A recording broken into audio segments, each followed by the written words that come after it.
हमारे treatment protocol में number 1 जगह लेता है डीआईपी डाइट।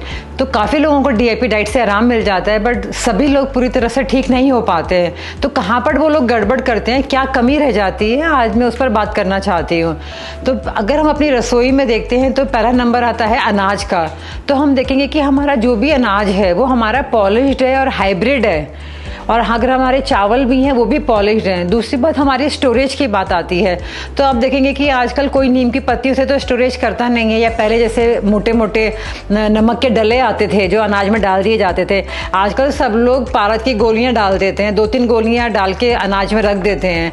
और अगर हम लोग उसकी बात करते हैं कि चावल की, तो आप देखेंगे कि कितने ही लोग चावल में मसाला लगवा लेते हैं कि वो सोचते हैं कि जैसे कि चावल उनके ख़राब ना हो, कीटाणु ना लगे, मगर वो ये नहीं समझ पा रहे हैं कि वो चीज़ें उनको कितना नुकसान कर रही हैं। फिर आगे चल के हम बात करते हैं सब्जियों की। तो हम लोग अच्छी सब्जी लेने के चक्कर में आजकल सारी हाइब्रिड वैरायटी लेने लगे हैं, और देसी वैरायटी ही है जो हमें हेल्प करती है। ये जो हाइब्रिड वैरायटी है ये जीएमओ सीड्स है, जेनेटिकली मॉडिफाइड। तो कहीं ना कहीं ये हमें लॉन्ग रन में नुकसान ही करती है।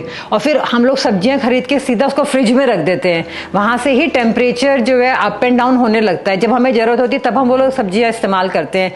सब्जियाँ भी जिन खेतों में होती हैं उनमें कितने ही पेस्टिसाइड्स डलते हैं, और हम उसका कोई थेरेपी भी नहीं करते हैं। जैसे ओजोन थेरेपी आती है, या फिर हम लोग बोलते हैं कि अगर हम सब्जियों को इमली के पानी में डाल लेते हैं तो कीटाणु मर जाते हैं। बट कितने ही कम लोग हैं ये जो सब चीज़ें कर रहे हैं, और फ्रिज में से डायरेक्ट निकाल के ही वो अपनी सब्जियां इस्तेमाल कर लेते हैं। तो दूसरी गलती हम लोग ये कर रहे हैं। और फिर मैं बोलूँगी कि जब हम लोग तरबूज या फल खरीदने जाते हैं तो हम सीजनल फल पे फोकस नहीं करते हैं।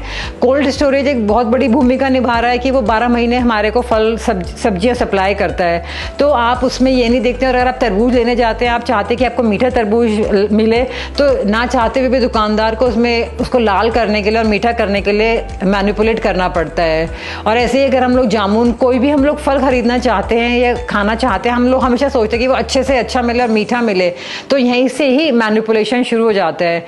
और दूसरा, जैसे आम कच्चे होते हैं, केले कच्चे होते हैं, उनको केमिकल से पकाया जाता है, तो सारा बेनिफिट यहाँ पर ख़त्म हो जाता है। अब जैसे घर में किसी का मन करा मटर पनीर खाना है, तो मटर अगर अवेलेबल भी नहीं है तो सफल वाले फ्रोजन मटर रखते हैं और हम वही बना बना के अपने बच्चे को खिला देते हैं, तो वो उनसे कोई बेनिफिट नहीं होता।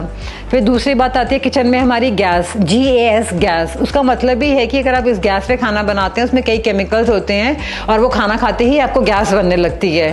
तो अब हम बात करते हैं दाल पकाने की, तो दाल अगर आप देखेंगे 6 महीने उसको लगते हैं पकने के लिए खेतों में, बट हमारे पास 6 घंटे का भी टाइम नहीं होता, ना भिगोने का टाइम होता है, और हम सीधा से कुकर में चढ़ा देते हैं। कुकर भी कौन सा होता है, एल्यूमिनियम का होता है, क्योंकि वो सस्ते आते हैं। सस्ते से सस्ते एलिमेंट्स पर हम लोग जाते हैं, और ये कितने हार्मफुल आप समझ भी नहीं पाते हैं। डोसा ना चिपके आप लोग वो ले लेते हैं नॉन स्टिक पैन, बट इसमें ये कितने हार्मफुल हैं कोई ये चीज़ें समझ ही नहीं पा रहा है। खाना ठंडा हो गया तो माइक्रोवेव में रख दो, पानी पीना है तो फ्रिज में रख दो, तो नमक लेना है तो रिफाइंड नमक, रॉ नमक तो गायब ही हो गया, चीनी चाहिए तो रिफाइंड चीनी, ऑयल चाहिए तो रिफाइंड ऑयल। तो अगर आप ये फोकस करेंगे तो ये सारे इंग्रेडिएंट्स इस तरह के हैं कि कहाँ से हम लोग अपने हेल्थ का ध्यान रख सकते हैं। तो प्लीज़ मैं रिक्वेस्ट करती हूँ सब लेडीज़ से कि वो अपने घरों में किचन के अंदर एंटर करना शुरू करें, क्योंकि आजकल सबकी किचन सर्वेंट्स के भरोसे चलती है। तो किचन के अंदर एंटर करना शुरू करें और थोड़ा सा खाने पे फोकस करेंगे, एक एक चीज़ में बदलाव लाना शुरू करेंगे, तो हो सकता है कि बहुत जल्दी आपको जो असर नहीं मिल रहा है डीआईपी डाइट से वो मिलना शुरू हो जाएगा। Thank you.